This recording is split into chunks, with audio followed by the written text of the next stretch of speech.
Hey, it's Mazzy, and welcome back to my channel. I want to showcase the best American album of this century, the best album since 2000, American album. Always, when it comes to these sorts of videos, it's subjective, and I kind of went back and thought about this. I've been thinking about this for a while, and there was just an anniversary, a 20th anniversary issue that came out. And as I played it again, went through it, I was reminded how wonderful a record this is. Not that I ever forgotten, but you get in the moment and you hark back to better times 20 years ago in the year 2003. And I'm going to get into that in a minute, but I want to start out with something because I'm asked a lot about my hats. And I'm not wearing a hat right now, but I have to, especially with this video, even though the artists don't always wear hats, this particular artist, they come from a place where a lot of hats are worn. So I'm going to showcase a hat first. Before we get into the best American album of this century, I want to share a hat that I got a few months ago. And first I want to start with the box, because this is an American-made hat company out of Texas that has a historic history. Historic history, is that redundant? But that is Stetson. Now, most people think of Stetson as cowboy hats, and they do make a lot of cowboy hats and Western apparel. I'm not a shill here. I bought this hat months ago, so this isn't a promotion for Stetsons. However, if anyone from Stetson is watching, send me some hats, 7.25, medium, 7.25, and I will showcase hats and give you a plug. So there. Okay, this is a hat that I just adore, and it's called the Stratoliner. And Stetson made this like literally years ago in the 1930s, sort of the golden age of aviation, when business people and people would dress up and put on a hat, and they wanted sort of a working hat that men could wear dressed up, dressed down, in jeans, in denim. And this is the Stetson Stratoliner. What a friggin' beautiful hat this is, right? Look at this hat. I think this is basically, it's based on a fedora, and it is a fedora. But look at this. It's got the little aeronautic ribbon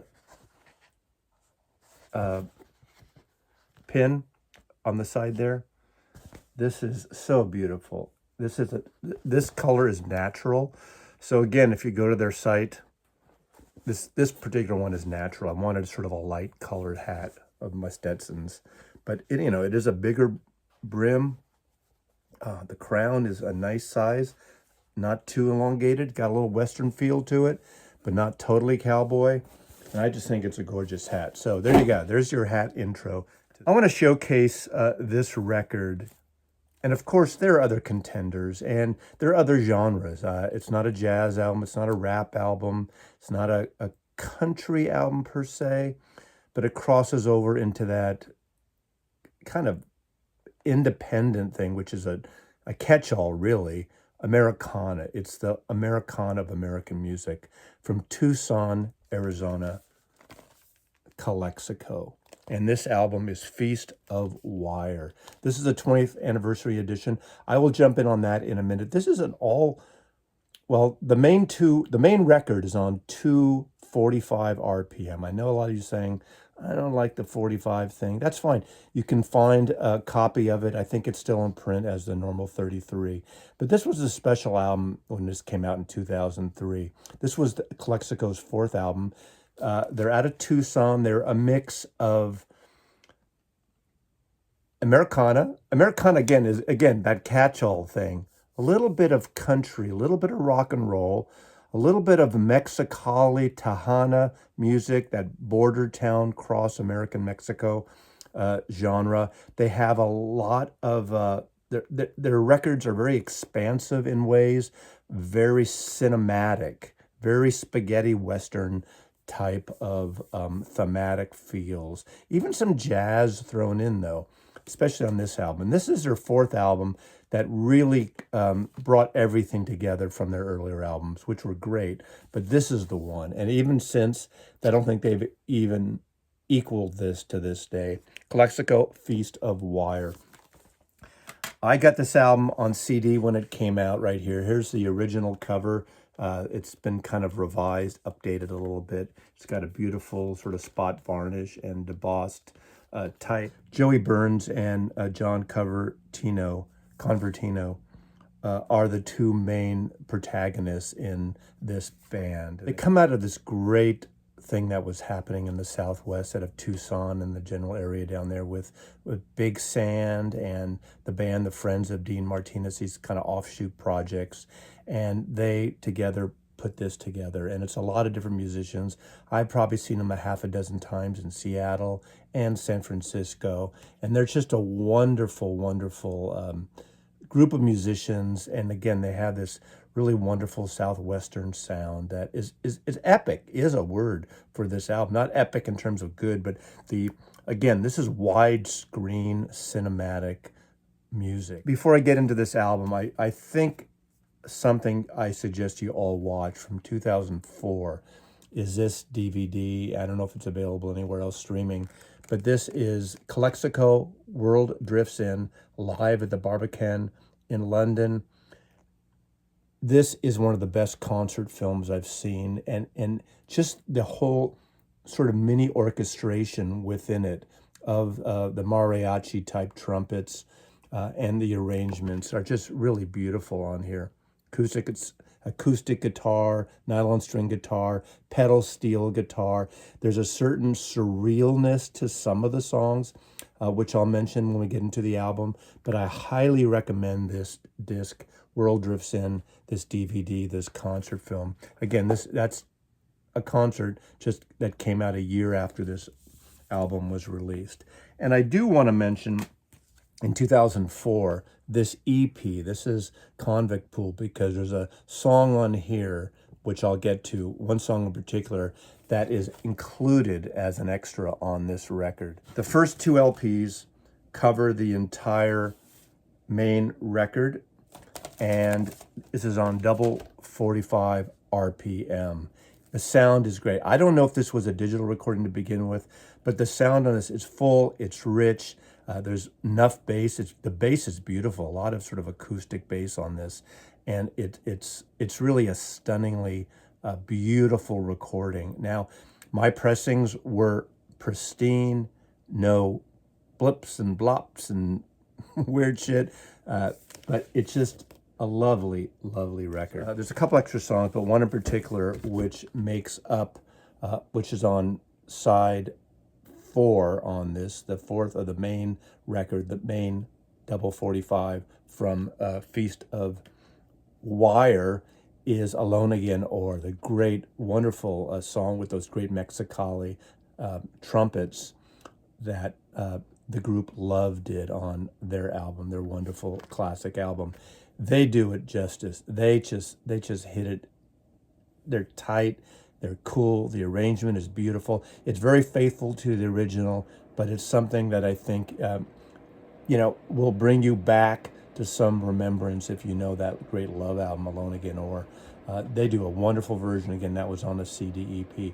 The album opens up with a song called Sunken Waltz, which has a great feel to it, a great, almost like waltz. Well, it's actually literally a waltz, a 3/4 time, and it goes into various time signatures a little bit like the rest of the album. There's a lot of mix on this, a lot of mood on this, but there's also some drive too as we get into it.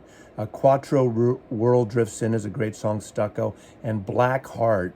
And there's been remixes of Black Heart that have this really eerie kind of orchestration around it that has this dirge-like feel, which I love on this. There's a song called Not Even Stevie Nicks on side 2 on the 45 version. I believe that was probably on side 1 on the regular 33 version, which actually has a rhythm section that's very reminiscent to the Rumours Fleetwood Mac. They're not emulating or copying. And what does this have to do with Stevie Nicks, aside from the title and the arrangement? Who knows what they had in mind here. But it's really a really beautiful song there. Skip a few things. Attack, El Robot, Attack. Sometimes there's a mix of a little kind of, dare I say, hip-hop mixology on here, where they're fusing different sort of tape loops and orchestration and sound effects, and has a really dirge-like recording effect, compression, which adds to it. Not the compression to break away like a CD thing that adds, to the loudness wars, but not like that at all. Just a little kind of effect that really adds to that song too. Joey Burns has one of the most beautiful tenor voices I've heard. In fact, if I was a singer, if I had a voice, I think that's the voice. It's not this soaring, strong voice, but it suits this material beautifully. And even when they get in their beautiful ballads and their very intimate kind of songs, it can soar. He just has the drive. The band and the augmented musicians they bring in when they tour in certain areas, it's so tight and it's so stunningly beautiful. So I recommend this album, Feast of Wire by Calexico from 2003. Again, this 3-record set just came out. The best American album of this century. Now, what else is on it? What's on the third disc? And now to the third disc. This is from an unreleased live show, end of 2003, live in Sweden. This is called More Cowboys in Sweden Live, of course. This is 33 1/3, unlike the main album, which is 45, cut at 45 RPM. This sounds really beautiful. I would say this is probably just around the time of that Barbican DVD I showed you at the beginning of this video. The orchestration, the mini orchestration with those Mexicali horns, the arrangements, the pedal steel soars, the acoustic nylon string sound, the percussive. This is so tight. They bring on extra musicians sometimes at various legs around the tour. And this is a stunner as well. So I was so excited. I played this 3 times since I got it. And I know the album super well. There's so much to dive into on this. Not a bad track. There's instrumental interludes that are like dubs, sort of Americana dubs on here that has that cross-border, beautiful, beautiful music. So one of the greatest albums of all time now in my book, but my favorite American album of this century. Calexico, Feast of Wire. Again, 20th anniversary edition, but any edition you get is beautiful. Highly recommend this one if you want something a little extra. Now, some out there may say, okay, that's American. What about us people on the other side of the world? Now, of course, I could pick different continents. I can pick Asia, Europe. I'm going to just, at the end of this, I'm not going to get into it, but some may ask, so what's your favorite British album of the last century? I'm not going to talk about it much now, but I'll just show it and then we'll close out. Radiohead, Kid A. This is a classic, very special record for me. So Radiohead, Kid A, the best British album of this century. Thanks for watching again. I really appreciate it. Subscribe if you can. I want to bring you more of these, so thank you. Namaste. Mazzy loves you.